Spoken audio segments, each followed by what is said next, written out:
बिस्मिल्लाहिर्रहमानिर्रहीम। अस्सलाम वालेकुम।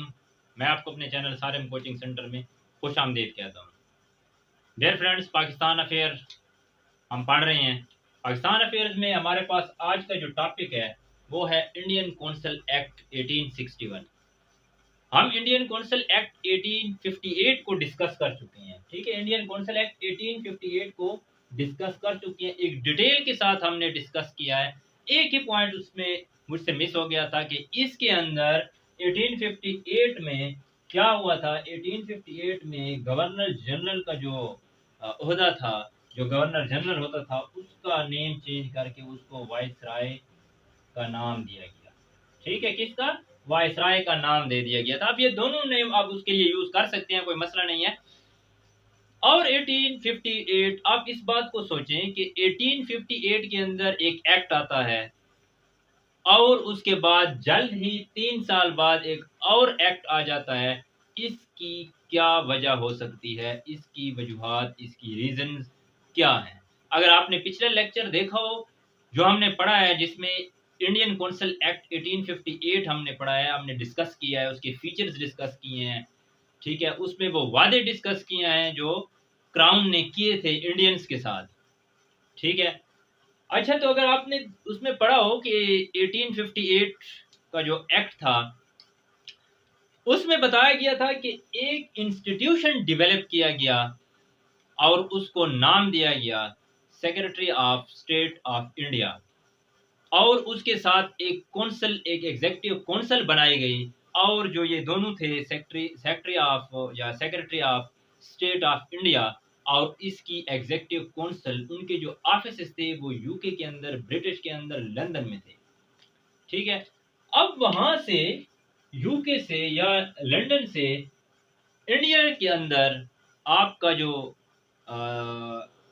वायसराय है, आपका जो गवर्नर जनरल है, जो कि इंडो पाक सब कॉन्टिनेंट के अंदर बैठा हुआ है, जो बैठा हुआ है इंडो पाक सब कॉन्टिनेंट के अंदर। ठीक है, और आपका जो ऑफिस है, ऑफिस कहाँ पे है? वो यूके में है। जो भी हुक्म आता है, जो भी गाइडलाइंस आती हैं, वो यहाँ से आती हैं यहाँ तक।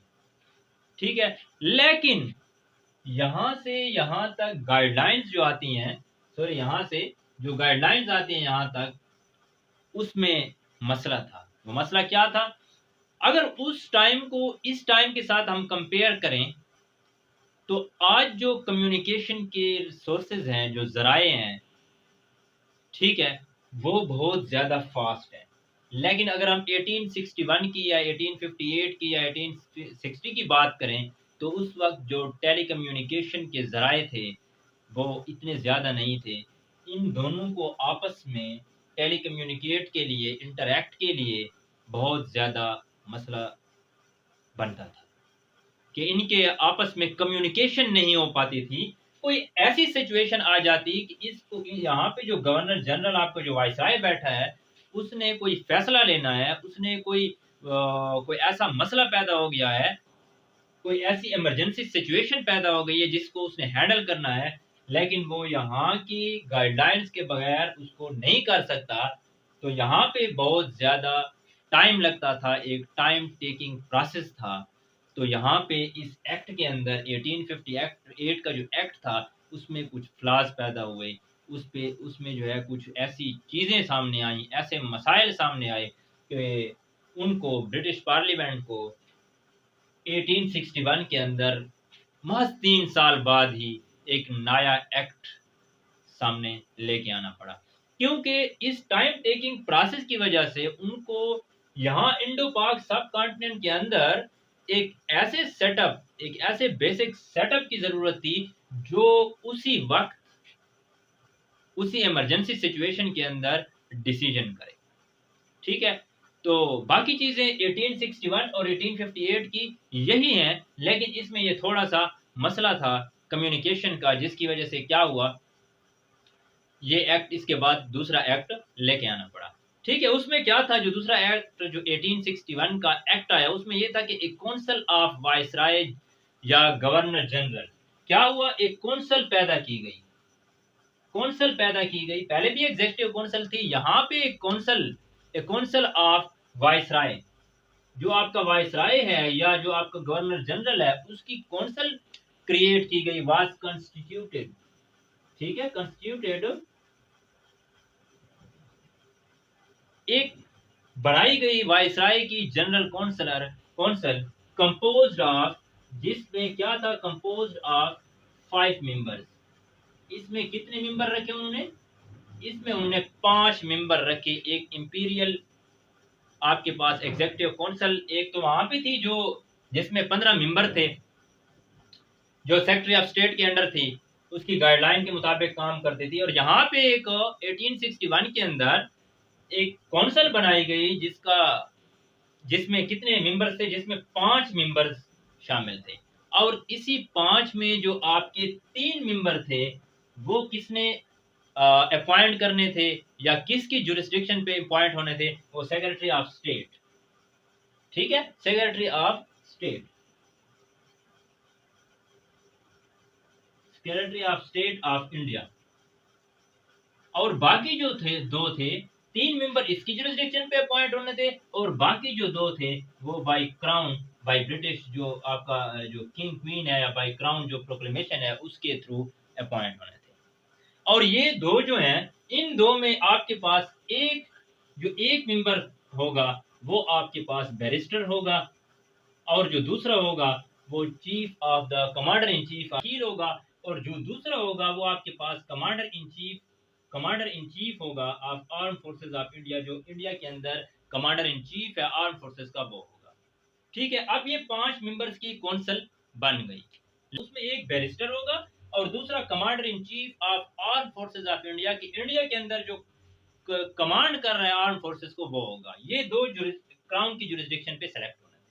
लेकिन अब हिंदुस्तान के मामले में लेजिस्लेशन की भी जरूरत पड़ती थी। अब उसके लिए एक लेजिस्लेटिव काउंसिल का होना बहुत जरूरी था, क्योंकि आइनसाजी का प्रोसेस जो है वो लेजिस्लेटिव काउंसिल के बगैर मुमकिन नहीं होता। तो फिर क्या हुआ, फिर ये हुआ कि उन्होंने क्या किया, वायसराय को इंपावर कर दिया, वायसराय को इंपावर्ड किया। किसको, वायसराय को पावर्स दे दी, इसको इंपावर किया, इसको पावर्स दी। किस चीज की वो पावर्स थी, इंपावर्स टू अपॉइंट या to nominate 6 to 12 members to this council for making laws and regulation. कि वो इंपावर किया वायसराय को कि 6 से 12 मेंबर को नॉमिनेट करे, ठीक है, इन 6 से 12 मेंबर्स को नॉमिनेट करे फॉर दिस काउंसिल, इस काउंसिल के लिए, फॉर मेकिंग लॉज, क्या बनाने के लिए, मेकिंग लॉज, आपके कानून बनाए, एंड रेगुलेशन, जो रेगुलेशन वगैरह है वो बनाए।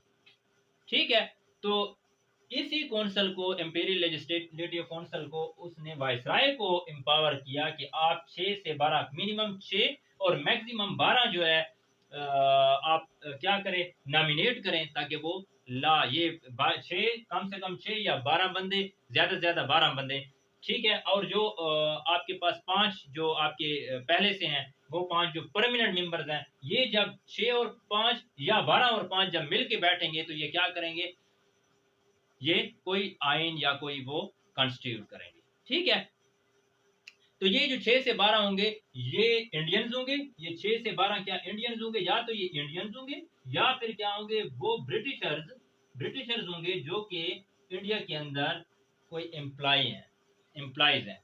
तो इसमें वही उन बंदों को आपने क्या करना है, नॉमिनेट करना है। उसके बाद है कि this council was empowered to make laws, alter laws, amend laws with the assent of governor general या वाइसराय। तो ये जो इंपीरियल लेजिस्लेटिव काउंसिल थी आपके पास, ये जो लेजिस्लेटिव काउंसिल है आपके पास, जो आपके लॉज, इसको क्या दी गई, इसको पावर्स दी गई। ठीक है, क्या करे, इसने क्या करना है, लॉ बनाना है, मेकिंग लॉज। ठीक है, इसने क्या करना है, लॉ बनाना है, अल्टर लॉ, उस लॉ को क्या है, चेंज करना है, या अमेंड द लॉ, या उस लॉ को अमेंड कर सकती है। ये इन्होंने क्या किया, इस कौंसल को ये पावर्स दे दी कि आप नया कानून बना सकती हैं। आप जो है कोई कानून पहले से बना हुआ है लेकिन आप उसकी जगह पर नया कानून लाना चाहती है तो उसको खत्म करके नया कानून ले आओ, या उसी लॉ के अंदर कोई अमेंडमेंट करनी है तो वो भी कर सकती है, लेकिन with the assent of viceroy. लेकिन आपने वाइसराय की मंजूरी के बगैर कुछ नहीं करना, जो भी करना है उस वाइसराय गवर्नर जनरल के मशवरे से ही करना है।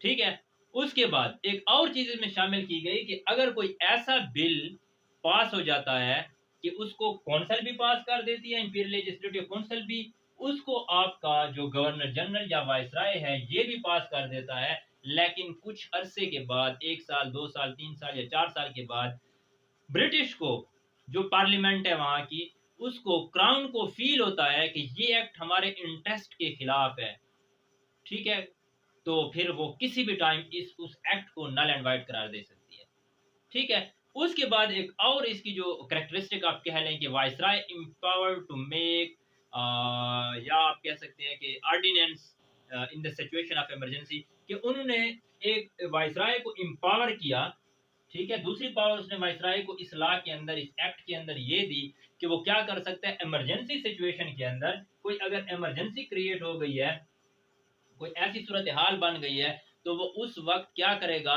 उसी इमरजेंसी की सूरत में वो क्या कर सकता है, कोई रेगुलेशंस, कोई ऑर्डिनेंस, ऑर्डिनेंस जो है वो दे सकता है, ठीक है। उसको पावर्स दी गई किसको, वायसराय को, कि अगर कोई इमरजेंसी हालात आ जाते हैं, कोई ऐसी सिचुएशन आ जाती है, तो फिर आप कोई ऑर्डिनेंस दे सकते हैं।